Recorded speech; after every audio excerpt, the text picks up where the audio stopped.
Steve Welch. He's a candidate for the Republican nomination for United States Senator. Would like to take on Bob Casey in the fall, in the general election. Good morning, Steve. Good morning, Gunther. Thanks for having me.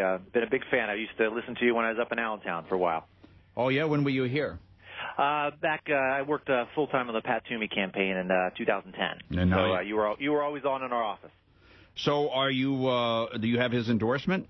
Oh, absolutely not. Pat is staying out of this process. Respect that. I think he knows all the candidates. Sees we have a lot of great candidates in this process, and going to let it play out.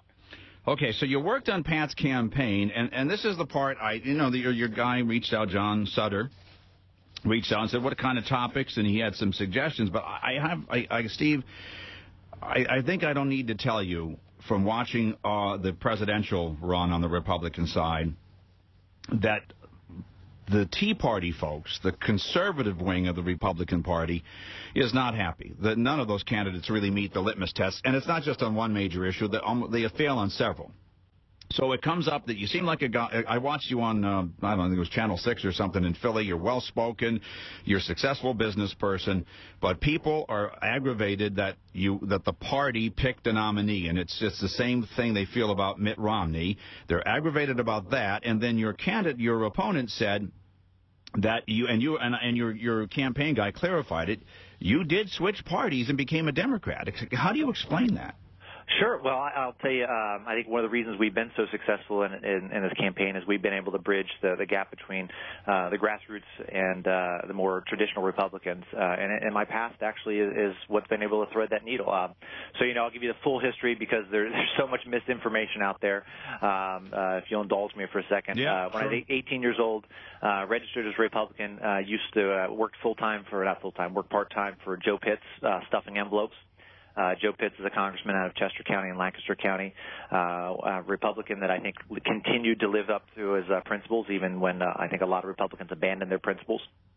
So I'll take you forward a couple years. In 2005, I was working full-time, building my business. So I was, truthfully working 100 hours a week. I was 28 years old, and I looked at the Republican Party that had control of the presidency, had control of the Senate, had control of the House. And I will tell you, I think failed miserably. Blew up the size of government drastically, more than any other administration had to date. Was frustrated. Switched my registration purely out of frustration. To what? To Democrat. And it was for me. Oh, wait, can I be okay? So the question, I know you're going to want to explain that, but I said this earlier on the show. Great, you switched parties. I get it. A lot of us were frustrated with the Republicans, but you switched to Democrat. I mean, couldn't you become a libertarian, a constitutionalist, an independent? Well, if I had it to do over again, Gunther, I would have thought to change the Republican Party at that time. And, I was 28 years old, made a mistake, clearly made a mistake. And that's when I'm back. I believe in redemption, and part of redemption is you have to be willing to get rid of your mistakes. Okay, but here's the red flag for it. Not only did you switch parties, you gave money to Joe Sestak. In 2006, I did. In 2006, he was running against my congressman, which was Curt Weldon. I'm sure I suspect Curt Weldon was not your kind of Republican. No. Sestak ran as a fiscal conservative in 2006. He ran as a three-star admiral. He clearly, when he was in office, was not those things. And what's also missed, Gunther, is I was the guy that a couple of days after the stimulus package was voted on, not only did I switch back to Republican Party, but I was the guy that stood up and ran against Joe Sestak in his congressional seat. And when that didn't work out, when he ultimately went to the Senate, I chased him to the Senate because I believed, I felt guilty that I did help him in 2006, and it was a mistake, and I was going to fight to make sure we got rid of that mistake because he was clearly a liberal that was destroying this country. And then you say that you voted for, and you also, at some point, were voted, your own campaign says you were also a Democrat because you wanted to vote for Hillary. No, I did. So full clarity on the 2008 election, I voted for John McCain. But I was registered in the primary. Yeah. And in the primary, I chose the lesser, what I thought was the lesser of two evils at that point. Okay, so how do we have to? And I'm not going to. I guess I'll take you at your word that you voted for McCain, which again is the lesser of two evils. But I guess the red flag. He was. Come on, would you? Come on.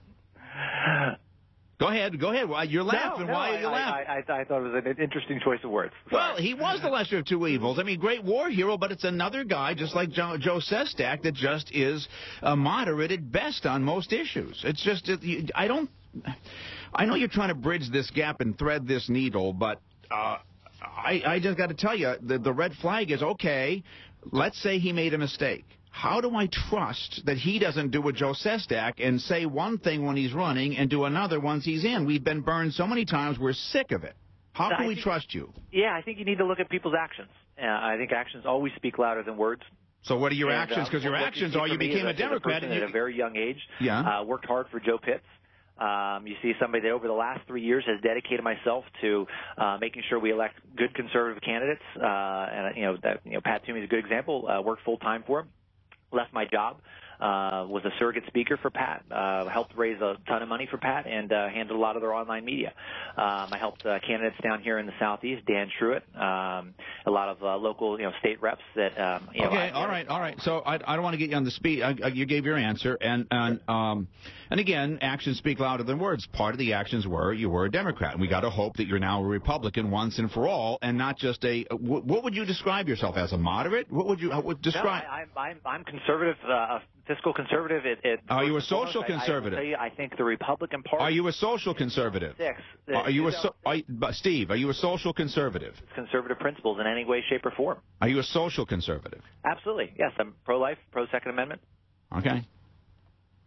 Now, I have to ask this one, then I want to move on, because I don't want to belabor this, but the people asked me to ask this, so I'm going to.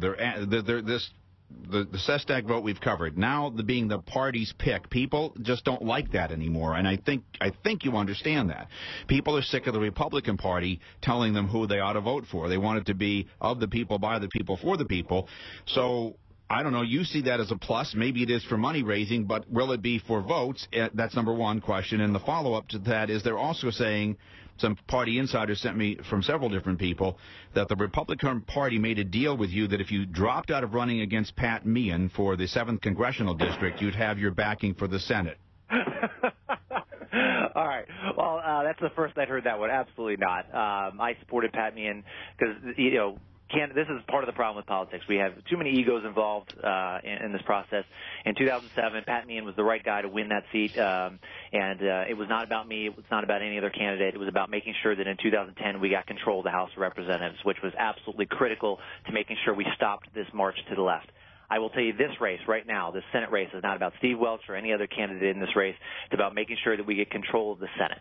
Okay. Too many times we have egos getting involved in this process, and people are worried more about themselves than they are about making sure that we win with good conservative candidates that can make sure we move this direction or this country in the right direction. Okay, so do you feel the Republican nomination, the Republican Party nod is going to help you or hurt you, considering the mood of the conservative wing of the Republican Party?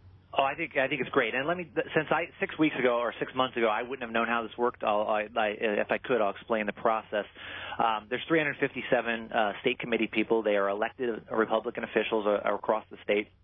Over the last 3 months, all the candidates in this race traveled the state, all 67 counties, getting to meet these committee people. To me, what was amazing was how engaged these committee people were. People literally opened up their home, invited us in their house.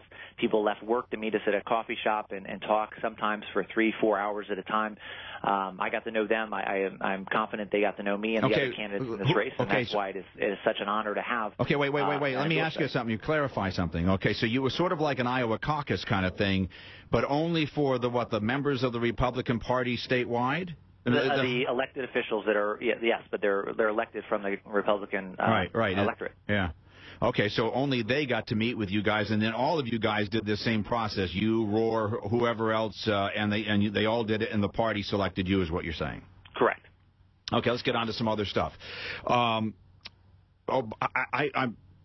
know that you don't have the majority in the Senate.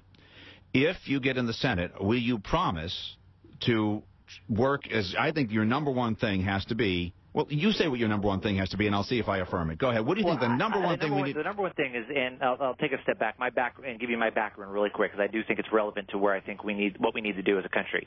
I'm an engineer by training, very different than most people that run for office. Started a company when I was 23 years old called Mitos, and if you got a flu shot this year, or any of your audience got a flu shot, we made the back-end systems that are used to make a lot of the vaccines and biological drugs. Didn't know any better, so I bootstrapped that business into a global business over about a decade. After I sold that, I realized at my heart I'm an engineering geek. I love building products. I wanted to help other people do what I'd done, which is really live the American dream, start with nothing and build a business. So I started a company called Dream It Ventures. And at Dream It, what we do is we help entrepreneurs take an idea on a napkin in a very short, intense period of time, turn that into a viable business. And in the last 4 years, we've turned out 64 companies from that program in Philadelphia. It's been a success, featured in Forbes, Wall Street Journal, USA Today as a new model for American innovation. Wow. And the more you do that, the more you're out there, Gunther, and you're with people that are building a business from scratch, you realize how difficult it is. And I encourage you, if you know anybody that's ever started a business, ask them the story of how they started. All right. So I want to get on to the other issues because I got 4 minutes left. So what's the number one? Give me more time. What's the number one thing you would do in the Senate? Make America competitive again. Right now. How? See, to me, I wanted to hear repeal Obamacare. So that is part of America being more competitive. So we clearly are still the most innovative. We are clearly still the most productive country in the world. And if you believe that, Gunther, as I do, you do have to ask yourself, why are we losing jobs in this country? And the reason is we have a government through regulation, through the hidden tax of regulation, that is making American companies less competitive in a global economy and pushing companies out. So what we talk about is four things we need to do to make America competitive again. Number one, balanced budget amendment is capped as a percentage of GDP. It is critical that we lay out a long-term path to the fact that we're going to get this government under control and live within our means. Two, come back to common sense regulations, and part of that is absolutely repeal Obamacare. Three, throw out the tax code, start over again. Right now, the tax code is picking winners and losers. When you have so many companies out there that are basically able to lobby the government, you have literally GE right now that hasn't paid virtually no taxes in 2009 and 2010. Yet, I bet you every small business owner paid substantially more than 0% taxes.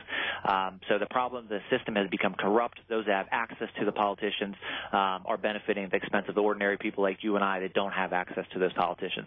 And then last, we need an energy policy that, number one, makes us energy independent, but also reduces our energy costs and make American companies more competitive. Because I don't care if you're an accounting firm or you're a manufacturer, energy is a huge input cost. And if we're going to be competitive in this global environment, we need to be able to harness the resources that are underneath our feet. So that's what I will focus on in the Senate. I think those things, if you're able to craft those things that have great appeal, excuse me, across the political spectrum, there is a desire for these things. And all those four things, you would have a enormous competitive advantage for U.S. companies, and you'll see this economy roar once again. I'm very confident in that. It's interesting. People say, how come the Republicans can't get more minority voters, more women voters? I don't know why we don't get more union voters. Because, quite honestly, when you look at Obama's energy policy, it's killing jobs that could be union jobs here. I've heard many businesses say they'd rather American union labor they'd rather pay the labor rate and the health care. They said it's the legacy costs that kill them in America. But they said I don't know why Republicans can't get through to union people. Listen, help us get rid of the regulations and all the over-regulation of environmental issues, over-regulation of business, over-litigation. Help us do that, because I think then you could get union workers to vote because it's a better policy. It would bring American jobs back here. What do you think? Yeah, absolutely. I think we do a disservice to the unions by lumping union bosses in with union workers. Right. And I think the two have very different agendas. One of the things we've done in this campaign is we're reaching out to those groups to talk about how making America's economy boom once again will benefit unions for sure. The problem we have is the union bosses are political organizations. Right. Just like this, reaching a political objective. Exactly. But just like some people would say the Republican Party is, and so people don't like being all this stuff, the union bosses any more than like Republican or Democratic Party bosses. We want it to be like this. The one guy said, of by and for the people. Steve, give me your website. Welch, WELCH, 4PA, FORPA. FORPA, Welch for PA. All right, .com. All right, if you don't win, I'm assuming you would have, and you're going to say yes, of course, so why am I even asking this? You're going to support whoever wins, right? Absolutely. I think, and as a party, I think this is really important. We start 1 million voters down here, Gunther, in this state. We have to be able to come together as a conservative movement, as a Republican Party, to make sure we beat Mr. Casey. And I will say, Mr. Casey is nothing but a rubber stamp for Barack Obama. Yeah. That's why this state, the Pennsylvania, is the battleground state. The road to the White House, Gunther, is going to run through Pennsylvania. Control of the Senate is likely to run through Pennsylvania. And that's why we need to make sure we win here. Got to run. Thank you very much, Steve. Thanks, bud. Steve Welch, candidate for United States Senate. Dan Holzman has local news following.